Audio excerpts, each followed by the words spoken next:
Hey everybody, John Grimsmo here, bringing you Quarantine Vlog Episode 5. I have 1 hour today. So first priority, I gotta get the Mori up and running. We're gonna load some parts, and then I might have half an hour left to play on the Tornos, make a couple more threaded sleeves. Let's pack it in.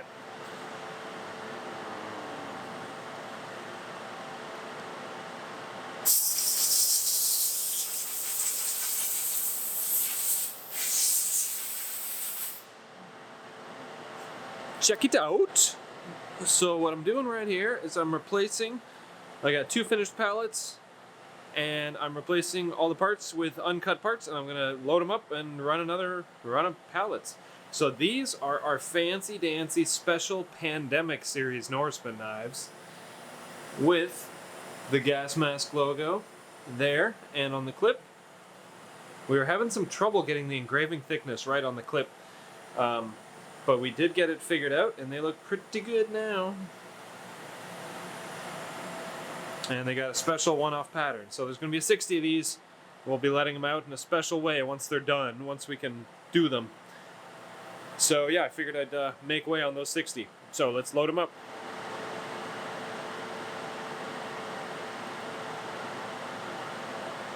So the first thing we do is we have a couple gauges here. Critical checks on the parts, make sure that the parts coming off the machine are good so that down the line nobody has problems with them.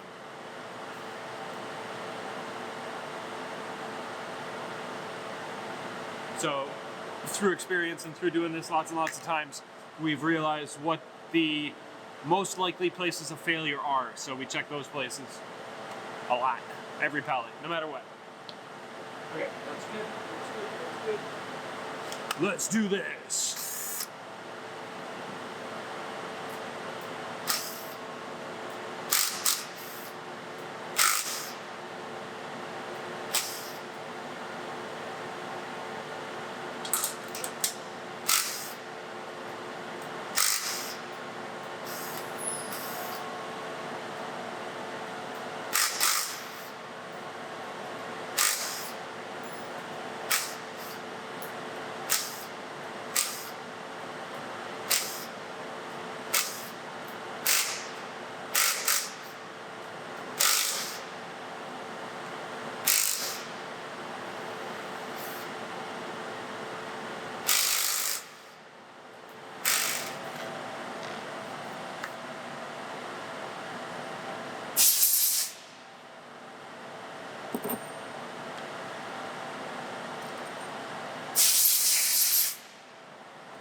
So a while ago we invested in this Sandvik torque wrench.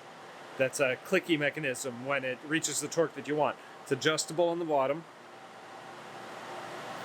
So we've got it set to, what, 9 Newton meters, which we did a research, and that is the proper torque for a metric M6 bolt that we're using. So we use this for everything. Well, not everything, but everything critical. Like, let me show you. So we got a 2-step method here. Click, Sharpie. So I'm going to click the blades, double click. For some of the parts we have a tightening sequence, and then we take the Sharpie, and if I'm by myself I'll just do a dash on each one, but if there's more than one person here, we'll write like initial J or A for Angelo when he's doing it. That way I know if it's been tightened, and that way he knows if I've tightened it, I know if he's tightened it. So you can see right there, it's a visual indicator, because I got a lot of things to tighten right now. I don't want to forget. This lets me be at the end and be like, check, check, check, check, check. Yep, I've tightened everything. Time lapse this sucker.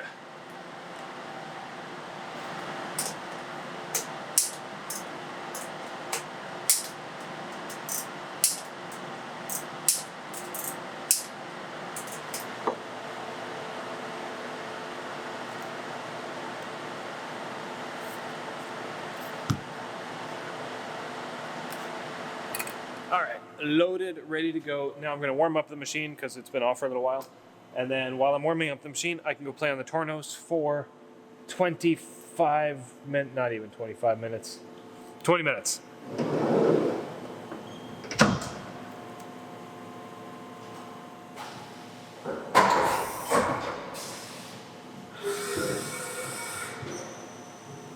And I totally almost forgot, I gotta go through and check my tool life for all the tools. I've got a routine, a program that does that to make sure that we don't have any worn out tools that will flag an alarm while it's machining this pallet. So I got to do that before I go. Don't forget.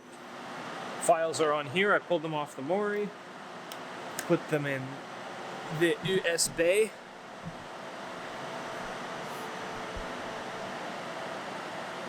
Let's see if you can see that. We'll count it as good. Okay, so I've got a Google Drive folder here that all I got to do is drag the print.dat file into my Google Drive folder. Once it uploads, come on.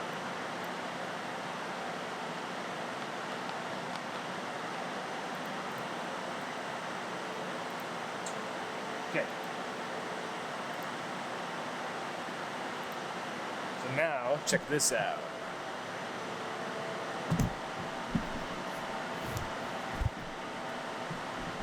So check this out. I want to run 2 pallets. I'm going to run script, which is going to pull that file. That's going to disappear in a second. It's going to pull it, and once it's done with it, it moves it into the archive folder. So running script, running script. This just updated the date. Now it's Saturday, April 4th. My file is gone. And finish script. 0 tools to replace. Yeah! So epic. Light pink means the tool's coming up. So if I want to run 3 pallets, boom, replace. I'll need to replace tool 3. I know that that's a 59th out drill. If I go 4 pallets, tool 3 and tool 7 and tool 39. So, but tonight we're only machining 2. So actually, I'm going to save myself some headache. I'm going to go only doing 2 tonight, but next time I come back, I'm going to do 2 more. So I'm going to plan ahead. So I'm going to put a post-it note that says I need to replace tool 3 and tool 7 and tool 39 next time, tomorrow.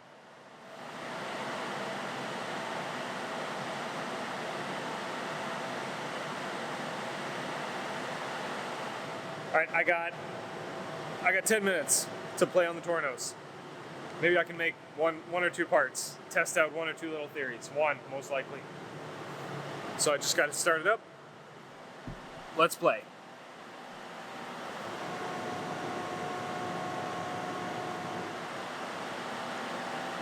Okay.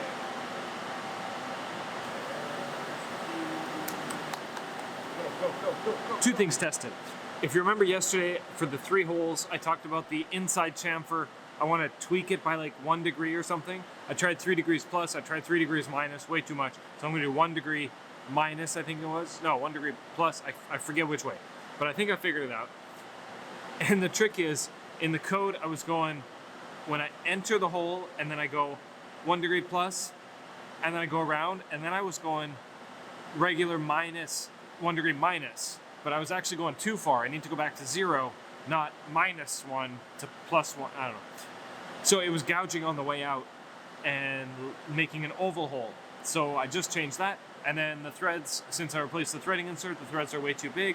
So I reduced that, and now I'm going to make 2 parts, and we shall see where we end up.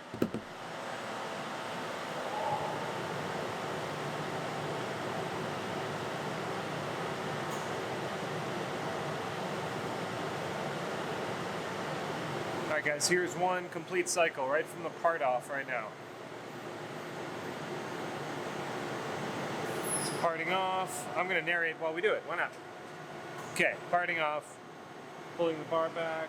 Okay, the sub side is going in and drilling right now. The main side, you can just see it, has spotted the hole. Now it's drilling the hole. The sub side is boring. Right there. Okay, now it's turning the front threaded section on the main spindle. I wish I could zoom in more, but I can't on this camera. Threading right now. The sub has just ejected the part, now it's coming out. The sub's going to wait now. Higby thread, now it's turning again.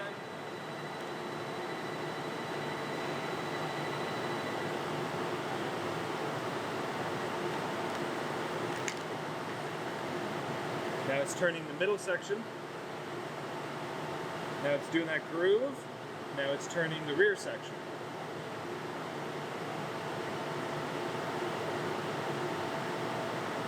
Nice. Now the live tool comes in, it's putting in 3 flats.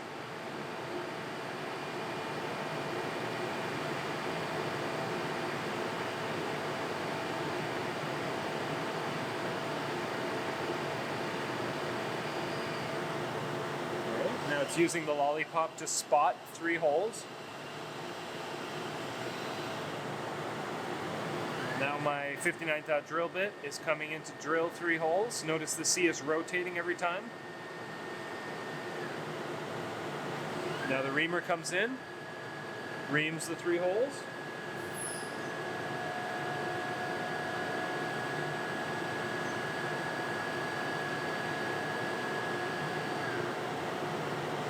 Now it goes back to the lollipop. It's chamfering the top of the hole, then it goes back to center, and then plunges down into the hole and chamfers the inside. There it plunged in, now it's doing the inside.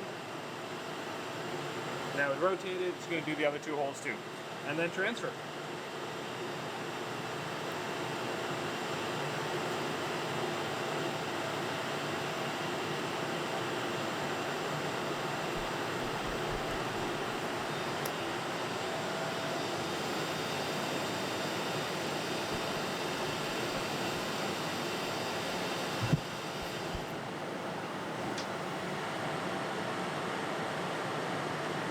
Sub spindle comes in, grips it, parting tool is zipping it away. I hit the kind of end of cycle button, so after this it's going to stop. Boom. And I have one good part.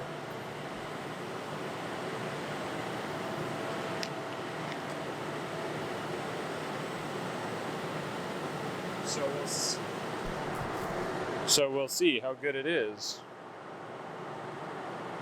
I feel really stupid. I was fiddling with the camera. I put the part on the bench. There's a part here and there's a part here, and I don't know which one's the latest one. One's from yesterday.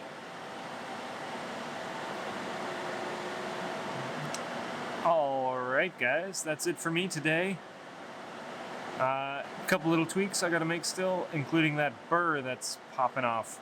It might act different in stainless, I don't know yet. We'll find out, but that's new because I changed a couple things. The holes are looking good. The threads need to be smaller, so I gotta keep tweaking that, but wish I had more time. 20 minutes on a Swiss lathe is not enough for a day, but that's okay. And that's all the time we have for this video, boys and girls. Yeah, it's Saturday, so I got family stuff to do. So, yeah. I'll see you tomorrow.